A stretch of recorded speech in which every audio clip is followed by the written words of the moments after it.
బిడ్డను తీసుకుని నేనే చేసుకోవాలి. ఇల్లు వెతుక్కుంటూ వచ్చి బిడ్డను కనివ్వమని చెప్పి ఇప్పుడు సింపుల్ గా వద్దని చెప్తున్నారేంటి సార్? నేను వద్దని చెప్పట్లేదే. తన కోసమే నేను సరోగసి ఐడియా ఒప్పుకున్నాను. ఇప్పుడు మేము విడిపోయాం. నేను వేరే పెళ్లి చేసుకోబోతున్నాను. నా సెకండ్ లైఫ్ కి బిడ్డ అడ్డుగా ఉండదా? సార్, మీరు ఇప్పుడు వద్దని చెప్తున్నారు, ఆ మేడం కూడా వద్దని చెప్పారు. ఈ బిడ్డని కని నేనేం చేసుకోవాలి సార్? నేనేమీ బిడ్డ నువ్వే ఉంచుకోమని చెప్పట్లేదు కదా. ఎన్నో అనాథాశ్రమాలున్నాయి. తీసుకెళ్లి ఏదో దాంట్లో జాయిన్ చేసి వెళ్ళండి. Matter over. సార్, మరి మీరు మాకు ఇవ్వాల్సిన బ్యాలెన్స్ అమౌంట్? బ్యాలెన్స్ అమౌంటా? 1 గ్రాము బంగారానికి తరుగు మజూరీ ప్రాఫిట్ అంటూ చూసి బిజినెస్ చేసేవాడిని. ఒక బిజినెస్ మ్యాన్ గా నేను ఓడిపోయింది కేవలం ఈ బిడ్డ డీలింగ్ విషయంలోనే. ఇప్పటి వరకు మీకు 4.5 లక్షల రూపాయలు ఇచ్చాను. Totally loss. ఇకపై మీకు 1 రూపాయి కూడా ఇవ్వాలి.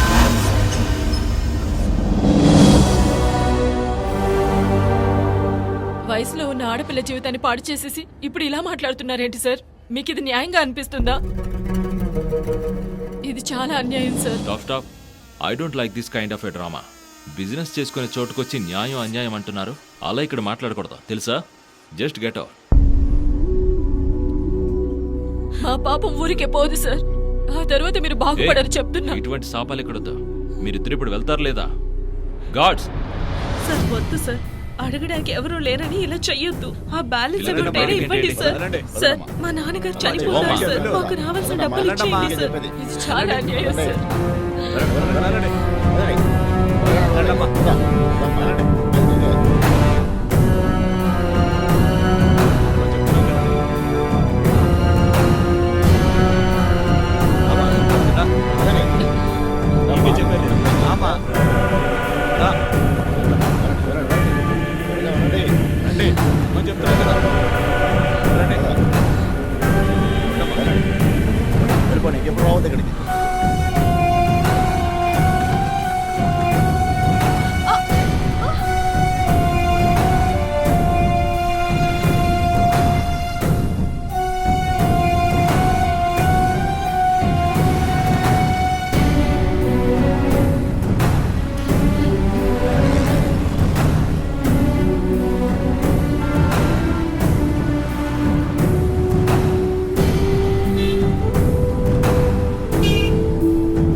ఈ డబ్బును వాళ్ళు ఎప్పుడు ఇంతే. పని వాళ్ళంటే కాలు పట్టుకుంటారు, పని అయిపోగానే పక్కకు తోసేస్తారు. ఇది గనక నాకు ముందే తెలుసుంటే కథ వేరేలా ఉండేది.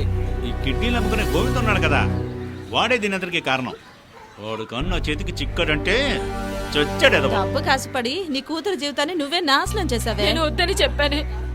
దివ్య అనే వాళ్ళ నాన్న హాస్పిటల్ ఖర్చులకి పనికి వస్తాయని ఇలా చేసింది. ఇప్పుడు నాన్న ఆపరేషన్ ఖర్చులకి డబ్బులు ఎలా కట్టాలో కూడా తెలియడం లేదు.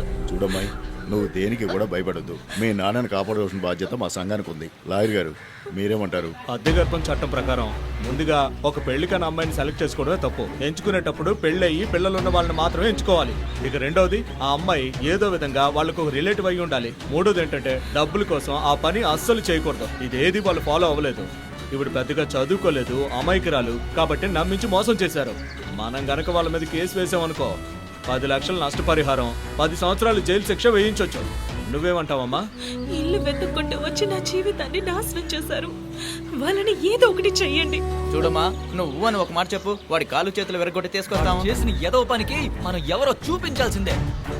అవునన్నయ్య, డ్రెస్ వాష్ చేసుకునే వాషింగ్ మిషన్ లాగా, బిడ్డలు కనే మిషన్ లాగా దివ్యని యూజ్ చేసుకుంటున్నారు. ఇటువంటి వాళ్ళని ఊరికే వదిలిపెట్టకూడదు. వాడు పొద్దున్న నగల షాప్కి వెళ్ళేటప్పుడు మన లారీ డ్రైవర్ పరమశివ ఉన్నాడు కదా, వాడు గుద్దేమని చెప్తాం. ఆహా, అటువంటి ఏమీ చెయ్యొద్దన్నా. లాయర్ అన్న చెప్పిన విధంగానే చట్టపరంగా వెళ్దాము. అందుకు మనం ముందు కమిషనర్ ఆఫీస్కి వెళ్ళాలి.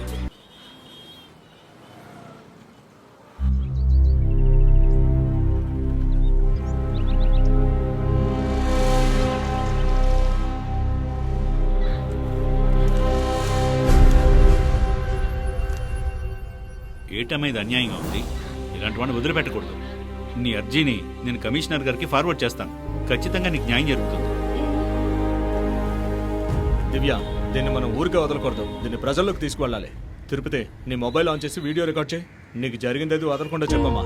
నమస్కారం, నా పేరు దివ్య. నేను బట్టల షాప్లో వర్క్ చేసేదాన్ని. ఒకరోజు మా ఇంటికి మేఘన, దినేష్ అనే భార్యాభర్తలు వచ్చారు. వాళ్ళకి 10 సంవత్సరాలుగా పిల్లలు కలగలేదు అని వేరే గర్భం ద్వారా పిల్లల్ని కనిస్తే డబ్బులు ఇస్తామని చెప్పారు. ఆ సమయంలో మా నాన్నకి డయాలసిస్ కి డబ్బులు కావాల్సి వచ్చింది. మా దగ్గర అసలు డబ్బులే లేవు. వేరే దారి లేక ఆ బిడ్డను కనివ్వడానికి నేను ఒప్పుకున్నాను. ఒక్కొక్కరు ఒక్కొక్క విధంగా చెప్తున్నారు. అసలు మీకు ఏం జరిగిందో చెప్పండి. కంప్లైంట్ ఇచ్చారు సరే, ఇప్పుడు ఏ యాక్షన్ తీసుకుంటారని ఆశిస్తున్నారు? నిజమేంటో నువ్వు చెప్తేనే తెలుస్తుంది దివ్య. చెప్పండి, భయపడకుండా చెప్పండి. దినేష్, మేఘన ఇద్దరిని గోవింద్ అన్నే మా ఇంటికి తీసుకొచ్చారు.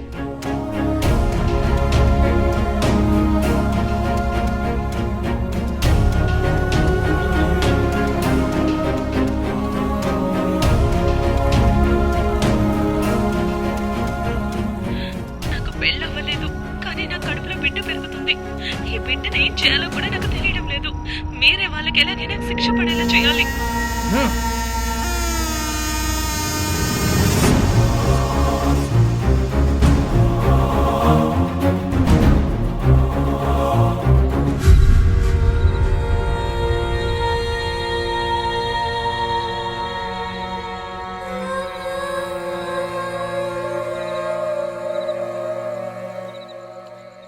సార్ దివ్య మీ మీద ఇచ్చిన కంప్లైంట్ కి మీ సమాధానం ఏంటి? వాళ్ళు అడిగిన దానికంటే డబ్బు ఎక్కువగానే ఇచ్చాను.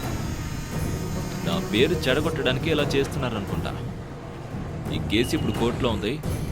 చట్ట ప్రకారమే చూసుకుంటాను.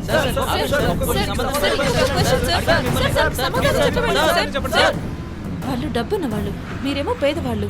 మీకు వాళ్ళకి శిక్ష పడేలా చేయగలమని నమ్మకం ఉందా? వాళ్ళకి శిక్ష వేయించడం కోసం నేను ఎంత దూరమైనా వెళ్ళడానికి సిద్ధంగా ఉన్నాను. ప్రతీకారం తీర్చుకోకుండా నేను వదలను. నాకు న్యాయం జరగాలి. ఏమయ్యా, అసలు నువ్వేమనుకుంటున్నావయ్యా? ఏదో డబ్బు గిఫ్ట్ ఇచ్చేసి ఆ అమ్మాయిని పైకి లేపేవయ్యా. నిన్నొక బిజినెస్ మ్యాన్ అని చెప్పడానికి సిగ్గుగా ఉంది. నీతో కలిసినందుకు ఇప్పుడు సిగ్గుపడుతున్నాను. త్వరగా ఏదో ఒకటి చేసి అమ్మాయిని లేపేవయ్యా. ఛ! హలో, ఏంట్రా నీ పర్వత గాల్లో కలిసిపోతుంది? టీవీలో నీ గురించి ఏం చెప్తున్నారో చూసావా? మూడో కనికి తెలియకుండా దాన్ని లేపేయడం మానేసి నువ్వు ఇలా అవమానపడతావేంట్రా? నేను తన మీద ఉన్న కోపం వల్లే అలా మాట్లాడాను. ఈ విషయం అంతలా మారుతుందని నేను అనుకోలేదు.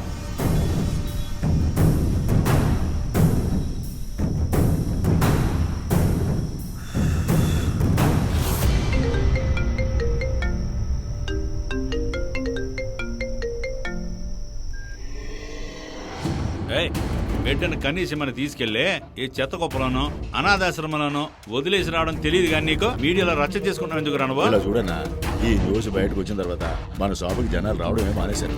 సేల్స్ బాగా డౌన్ అయిపోయింది. త్వరగా ఈ మ్యాటర్ని క్లోజ్ చేసే పని చూడన్నా, లేదంటే నేను ఈ పార్ట్నర్షిప్ నుండి తీసి పడేస్తాను. నిన్నొక బిజినెస్ మ్యాన్ అని చెప్పడానికి సిగ్గుగా ఉంది. నీతో కలిసినందుకు ఇప్పుడు సిగ్గుపడుతున్నాను. త్వరగా ఏదో ఒకటి చేసి అమ్మాయిని లేపేవయ్యా. దినేష్, మీరు అవమానపడొచ్చు, అందులో కూడా ఒక న్యాయం ఉంది. నేనేం తప్పు చేశానని? నీ విషయంలో నాకు కూడా చెడ్డ పేరు వచ్చింది. మా ఇంట్లో మనిద్దరి పెళ్లికి ఒప్పించాను, ఇప్పుడు వద్దని చెప్తున్నారు. ఇదంతా చేసింది నీకోసమే కదా. ఇప్పుడు నువ్వే వద్దంటే నేనేం చేయాలి? రూపా, రూపా,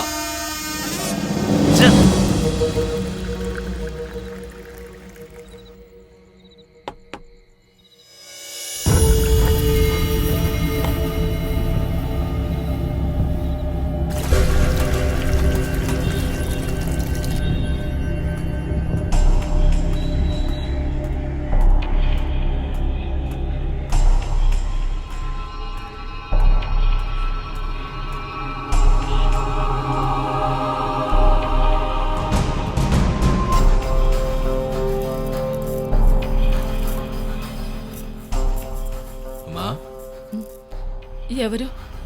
రండి సార్, కూర్చోండి సార్. పర్వాలేదమ్మా. సారీ, నేను ఆ రోజు అలా ప్రవర్తించి ఉండకూడదు. నన్ను క్షమించమ్మా. ఇందులో మనం మాట్లాడిన దానికంటే ఎక్కువ డబ్బు ఉంది. ఇది తీసుకొని బిడ్డ పుట్టిన తర్వాత మీరు నాకే ఇచ్చేయండి. నేనే మంచి అనాథాశ్రమంలో అప్పగిస్తాను.